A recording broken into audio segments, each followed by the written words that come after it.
यातायात माह, टूटे डिवाइडर और रेलिंग दे रही हादसों को निमंत्रण। शहर का हाल बेहाल, टूटे डिवाइडरों के बीच से सड़क पार कर रहे लोग।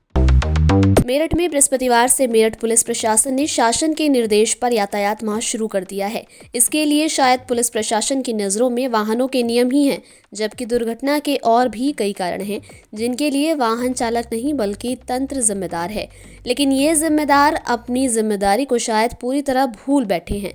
तभी हालात ऐसे हैं कि शहर में शायद ही कोई मार्ग ऐसा हो जिसके डिवाइडर और उनकी रेलिंग पूरी तरह सही हो। इनसे भी दुर्घटनाएं होती हैं, शायद जिम्मेदार इसे भूल चुके हैं। खुलकर उड़ाई जा रही नियमों की धज्जियां। मेरठ में यातायात माह के तहत जागरूक करने के बावजूद शहर में नियमों का जमकर उल्लंघन किया जा रहा है। लोगों को चालान का कोई डर नहीं है। वो नियमों की परवाह किए बिना नियम तोड़कर वाहन दौड़ा रहे हैं। बस उन्हें अपनी मर्जी से वाहन दौड़ानी है। नियमों की अनदेखी का आलम यह है कि यातायात माह के पहले ही दिन सैकड़ों लोग अपना चालान कटवा चुके हैं, जिसके तहत उनसे धनराशि भी वसूल की जा रही है। 1 से 30 नवंबर तक यातायात माह मनाया जाता है, लेकिन इस बार कई त्योहार होने के चलते यातायात माह 7 नवंबर को पुलिस लाइन से रैली निकाल कर किया गया। बहसूमा की युवती की गोली मारकर हत्या। खतौली में कार के भीतर लावारिस हालत में मिला शव, मामा और परिजन फरार। मेरठ में बहसूमा थाना क्षेत्र के गांव मोहम्मदपुर शाकिस्त की युवती की गोली मारकर हत्या कर दी गई। उसका शव खतौली में एक कार के भीतर मिला। शुरुआती जांच में पता चला कि युवती ने प्रेम विवाह किया था, जिससे परिवार वाले नाराज थे। हत्या के बाद युवती का मामा और परिजन फरार हैं। खतौली में युवती का शव मिलने से सनसनी फैल गई। सूचना पर मौके पर पहुंची पुलिस ने जांच पड़ताल कर शव पोस्टमार्टम के लिए भिजवा दिया। बताया गया कि युवती की पहचान मेरठ के बहसूमा निवासी के रूप में हुई है। युवती के परिजनों व उसका नाम आदि की जांच की जा रही है। पुलिस व फॉरेंसिक टीम मौके पर जांच में जुटी है। दो पक्षों में हुआ जमकर पथराव और फायरिंग। सरधना से सपा विधायक अतुल प्रधान के पैतृक गांव गड़ीना का मामला। सरधना विधायक के गांव गड़ीना में पार्टी में हुई कमेंट को लेकर दो पक्ष आमने सामने आ गए। एक पक्ष के दर्जनों लोगों ने लाठी, डंडों और अवैध हथियारों से लैस होकर गांव के प्रधान के घर में घुसकर हमला बोल दिया। इस दौरान दोनों पक्षों में जमकर पथराव भी हुआ। सड़क पर ईंट और पत्थर ही नजर आ रहे थे। पथराव के दौरान एक पक्ष की ओर से ताबड़तोड़ फायरिंग कर दी गई, जिसके कारण इलाके में भगदड़ मच गई।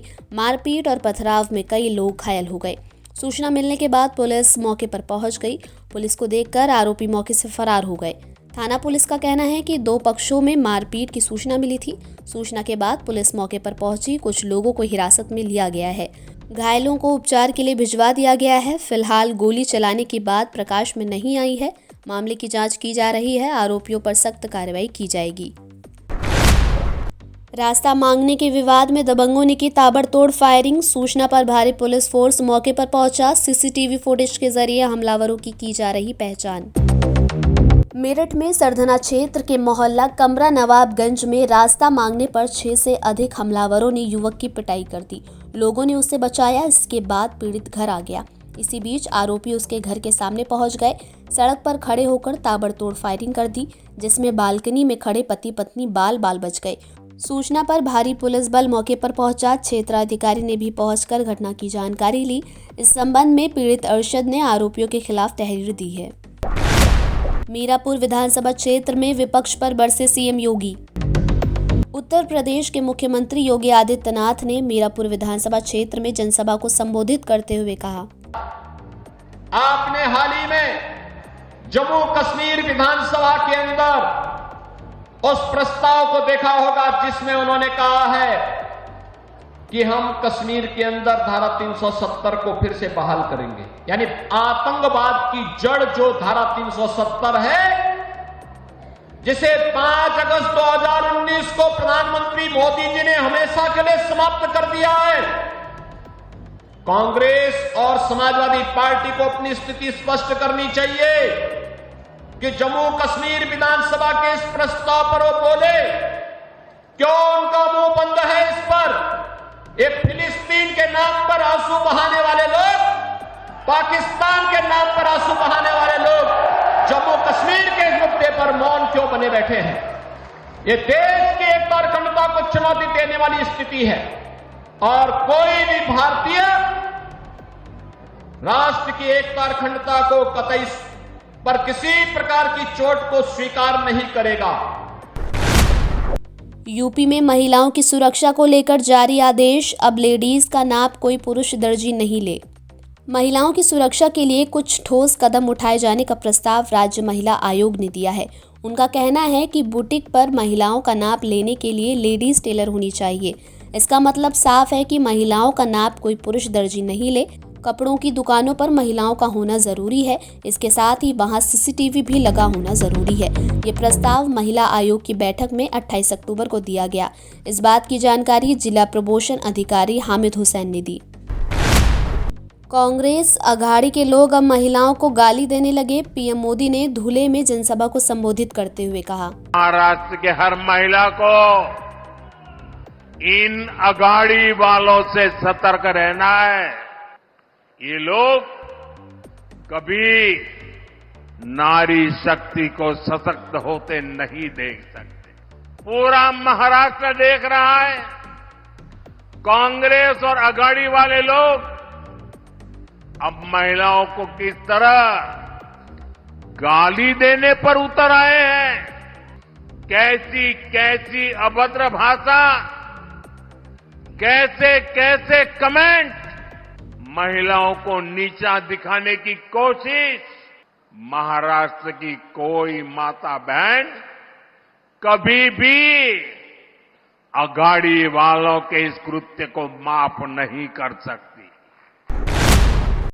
झारखंड के सिमडेगा में राहुल गांधी ने भाजपा पर जमकर साधा निशाना। कांग्रेस सांसद और लोकसभा में विपक्ष के नेता राहुल गांधी ने कहा, मणिपुर की बात कर देता हूं।